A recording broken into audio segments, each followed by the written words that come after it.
మాధవాపురం అనే గ్రామంలో నాగయ్య అనే రైతు ఉండేవాడు. అతను రోజంతా కూలి పనులు చేసేవాడు. సాయంత్రానికి వచ్చిన కొద్దిపాటి డబ్బుతో కుటుంబాన్ని పోషించేవాడు. నాగయ్యకు రమణ అనే వయసుకొచ్చిన కొడుకు ఉండేవాడు. రమణ తన తండ్రి కష్టాన్ని ఏమాత్రం అర్థం చేసుకునేవాడు కాదు. అతని ప్రవర్తన తన తండ్రికి పూర్తిగా విరుద్ధంగా ఉండేది.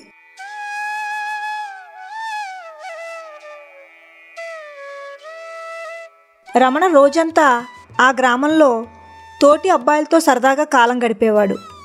సాయంత్రం ఇంటికి చేరుకుని విశ్రాంతి తీసుకునేవాడు. రమణ యొక్క ఈ రకమైన ప్రవర్తనతో అతని తల్లి మీనాక్షి, తండ్రి నాగయ్య ఇద్దరూ చాలా బాధపడేవారు. రమణ, లేవరా, తెల్లవారి చాలాసేపు అయిందిరా. పద పనికి పోదాం. ఈ రోజైనా నాకు తోడుగా రా రమణ. అబ్బా ఏంటి నాన్న, కాసేపు పడుకోనివ్వచ్చుగా.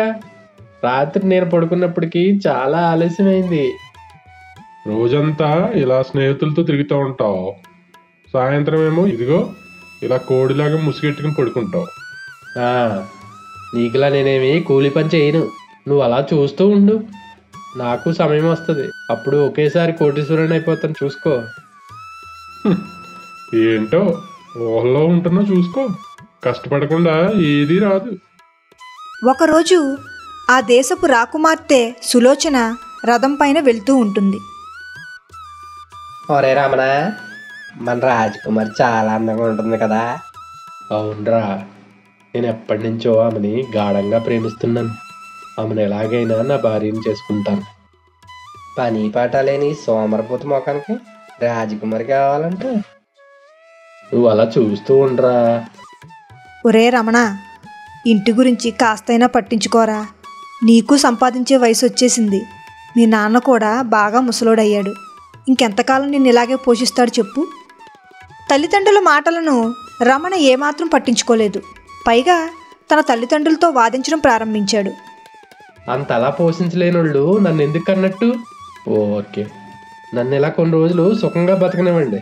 నీ వయసులో ఉన్న పిల్లలందరూ ఇంటిని పోషిస్తున్నారు, నువ్వు మాత్రం ఇదిగో ఇలా మాతో వాదిస్తున్నావు.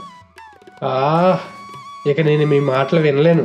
ఈరోజు నీకు మా మాటలు చెడుగా అనిపిస్తున్నాయిరా, కానీ ఏదో ఒక రోజు నీకు జీవితం పాఠం తప్పకుండా నేర్పుతుంది. వీళ్ళిద్దరూ నా బుర్ర తినేస్తున్నారు. ఇంట్లో నేను ఇంక ఉండలేను. తల్లిదండ్రుల ముందే రమణ కోపంతో ఇంటి నుండి బయటికి వెళ్ళిపోయాడు. కొంత దూరం వెళ్ళాక అతనికి సూర్యం అనే స్నేహితుడిని కలుస్తాడు. రమణ సూర్యంకు ఇంట్లో జరిగిందంతా చెప్తాడు. సూర్యం కాసేపు ఆలోచించి, అయ్యో రమణ, ఇంత పని అయిందా? సరే అయితే నా దగ్గర ఒక ఉపాయం ఉంది, చెప్పమంటావేటి? నా జీవితం మీద నాకే చిరాకు వచ్చిందిరా. త్వరగా చెప్పు. నీ దగ్గర ఏదో పరిష్కారం ఉందన్నావు కదా, త్వరగా చెప్పరా బాబు. నా తల్లిదండ్రుల మాటలు నా బుర్రను తినేస్తున్నాయి. వాళ్ళకి నేనేంటో చూపించాలి. నువ్వు మన రాజుగారి దగ్గరికి వెళ్ళి నీకు ఏదైనా పని ఉంటే ఇప్పించమని చెప్పరా. కానీ రాజుగారి దగ్గర ఎందుకు పని అడగాలి? ఇంకెక్కడ పని దొరకదే ఏంటి నాకు? అక్కడికే వస్తున్నా. నీకు రాజకుమారి సులోచన అంటే చాలా ఇష్టం కదా, అది నాకు తెలుసు. ఇదే అవకాశం రమణ. నువ్వు రాజుగారి దగ్గరికి వెళ్ళి ఏదైనా పని ఇప్పించమని అడుగు. ఒకవేళగానే నీకేమైనా పని ఇప్పించారనుకో, రోజంతా అక్కడే ఉండి రాజకుమారిని చూస్తూ ఉండొచ్చు కదా. సూర్యం ఎప్పుడూ రమణని తప్పుదారి పట్టించాలనే ప్రయత్నం చేస్తూ ఉంటాడు. సూర్యం చెప్పినట్టుగానే రమణ అంగీకరించాడు. మరుసటి రోజు రమణ రాజు వద్దకు వెళ్ళాడు. రాజుని తనకేదైనా పని ఇవ్వాలని అడిగాడు. రాజుగారు రమణని తన మహల్లో తోటమాలి పని కోసం నియమించాడు. రమణ ప్రతిరోజు తోటలో మొక్కలకు నీరు పోసేవాడు. తరచూ రాజకుమారి తోటలో తిరుగుతూ ఉండేది.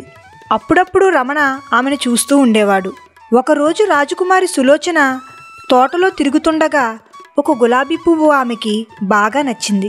ఆహా, ఆ గులాబీ పువ్వు చాలా అందంగా ఉంది. దీన్ని నేను తీసుకుని నా దగ్గర ఉంచుకుంటాను.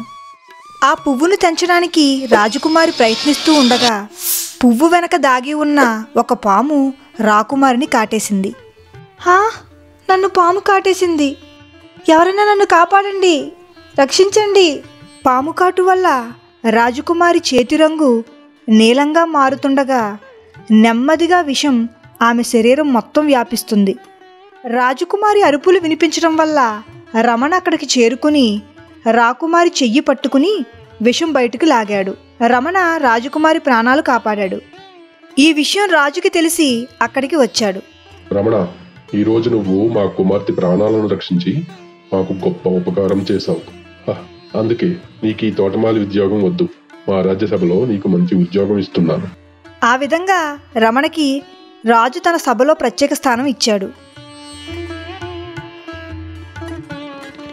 ఆ విషయాన్ని రమణ తన ఇంటికి వెళ్ళి తన తల్లిదండ్రులకు చెప్పాడు.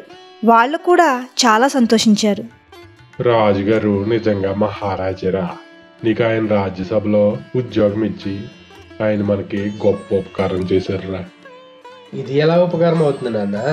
నేను రాజకుమారి ప్రాణాలు రక్షించకపోతే నాకు ఆ ఉద్యోగం ఇచ్చేవాడా రాజు? నేను అతనికి ఉపకారం చేశాను కాబట్టి నాకు ఈ ఉద్యోగం వచ్చింది. కానీ మీకు ఇంకో విషయం చెప్పాలి అమ్మా. త్వరలోనే నేను రాజకుమారిని పెళ్లి చేసుకుంటాను. రాజకుమారే మీ కోడలుగా ఈ ఇంటికి వస్తుంది. ఏంటి? రాజకుమారిని పెళ్లి చేసుకుంటావా? నీకేమైందిరా ఇలా మాట్లాడుతున్నావు? అవును, నేను రాజకుమారిని ప్రేమిస్తున్నాను. అందుకే ఆమెను పెళ్లి చేసుకుందాం అనుకుంటున్నాను. ఇందులో తప్పేముంది? రాజకుమారి చిన్ననాటి నుండి తన మహల్లో పెరిగింది. మనకు సరిగ్గా ఉండడానికి ఇల్లు కూడా లేదు. ఆమె మహారాజు కుమార్తెరా. నువ్వు కూలివాడి కొడుకువి. ఇదైనా గుర్తుందా? అంటే మీరు ఏం చెప్పాలనుకుంటున్నారు నాకు? మన అంతస్తుని బట్టి మన ఆలోచనలు ఉండాలంటున్నాను. తన తండ్రి మాటలు విని రమణకి చాలా కోపం వచ్చింది. నేను ఇంట్లో ఉండి నా స్నేహితులతో ఆవారాగా తిరుగుతున్నప్పుడు మీరు నన్ను చాలానే తిట్టారు. ఇప్పుడు నేను మంచి పని చేస్తున్నా కూడా నన్ను మందలిస్తున్నారు. అయినా నా జీవితంలో నేను చాలా సాధించాను. కాబట్టి నాకు మీ సలహాలు ఏమీ అవసరం లేదు. రమణ కోపంతో తన తల్లిదండ్రులతో వాదించి అక్కడి నుండి వెళ్ళిపోయాడు.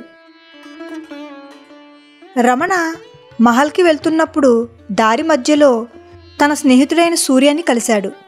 ఎప్పట్లాగే రమణ సూర్యంకి తన పరిస్థితి చెప్పాడు. అయితే మీ అమ్మ నాన్నకి నువ్వు రాజకుమారిని పెళ్ళాడడం నచ్చలేదన్నమాట. అవునరా సూర్యం, నాకేం చేయాలో అర్థం కావట్లేదు. ఇంతకే రాజకుమారి నిన్ను ప్రేమిస్తుందా? ప్రేమించకుండా నాతో ఎందుకు అంత చనువుగా మాట్లాడుతుంది?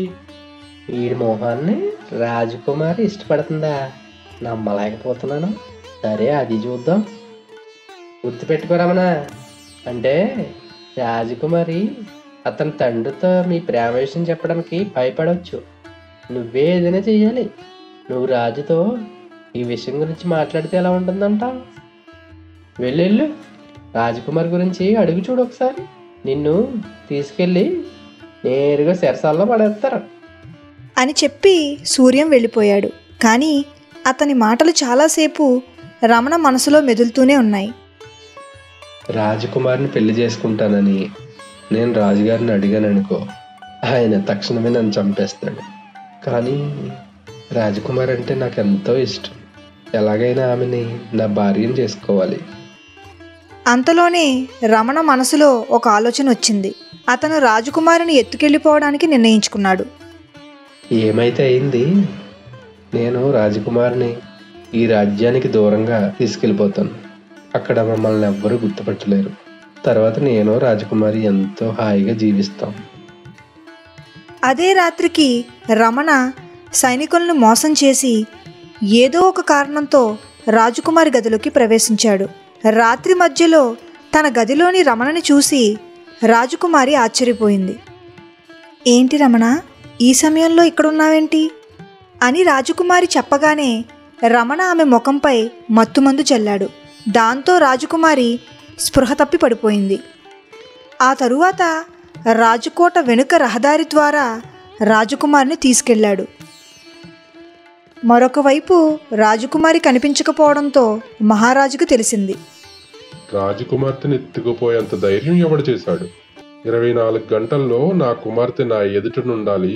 నా కుమార్తెను ఎత్తుకెళ్లిన వాడు నా కాళ్ల మీద ఉండాలి. రాజు తమ సైనికుల్ని పంపాడు. వాళ్ళు రమణని పట్టుకుని రాజు ముందు హాజరుపరిచారు.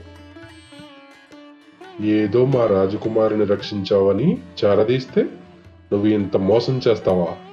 నువ్వు చేసిన ఈ నేరానికి శిక్ష ఏంటో తెలుసా? వెంటనే ఇతనికి ఉరి శిక్షను విధించండి. మహారాజా, దయచేసి అలా చేయకండి మహారాజా, నన్ను క్షమించండి మహారాజా, క్షమించండి. రమణ ఎంత ప్రాధేయపడినా రాజు వినలేదు. అప్పుడు రమణ తల్లిదండ్రులు అక్కడికి చేరుకుని తమ కొడుకు కోసం క్షమాపణలు అడిగారు. మహారాజా, మహారాజా, మాకొక్కడే కొడుకు మహారాజా. మేమా వృద్ధాప్యంలో ఉన్నాం. అతను లేకపోతే మమ్మల్ని చూసేదెవరు, మమ్మల్ని పోషించేదెవరు మహారాజా? తనతో పాటు మా ప్రాణాలు తీసేయండి మహారాజా. మా అబ్బాయిని ఇది మొదటి తప్పు అనుకుని క్షమించండి మహారాజా. మేం భవిష్యత్తులో ఇలాంటివి జరగకుండా చూసుకుంటామని మీకు హామీ ఇస్తున్నాం. నాగయ్య, మీనాక్షి పలుమార్లు క్షమాపణలు అడగడం వల్ల రాజుగారికి దయ కలిగింది. చివరికి రమణని విడిచిపెట్టారు. నేను ఇతనిని విడిచిపెడుతున్నాను, కానీ మా రాజ్యం నుండి బహిష్కరిస్తున్నాను. ఇతను మా రాజ్యపు చుట్టుపక్కల ఎక్కడా కనిపించకూడదు. మహారాజా, మీకెంతో కృతజ్ఞతలు మహారాజా. మేము చచ్చి మీ కడుపును పుడతాము. నాగయ్య రమణని ఇంటికి తీసుకుని వెళ్ళాడు. ఇంటికి చేరిన తరువాత రమణ తన తప్పును అర్థం చేసుకున్నాడు. అమ్మా, నాన్న, దయచేసి నన్ను క్షమించండి నాన్న. నేను ఎప్పుడూ మీ మాట వినేవాడిని కాదు, కానీ ఇప్పుడు నాకు అర్థమైంది నాన్న. తల్లిదండ్రులు ఎప్పుడూ తమ పిల్లల మంచి కోరుకుంటారని, వాళ్ళు తప్పు మార్గంలో వెళ్లకుండా చూడడానికే వాళ్ళని తిడుతూ ఉంటారని. రమణ తన తప్పు తెలుసుకున్నాడని అతని తల్లిదండ్రులు చాలా సంతోషించారు. ఇప్పుడు రమణ ఎల్లప్పుడూ తన తల్లిదండ్రుల మాట వింటూ సంతోషంగా జీవించాడు.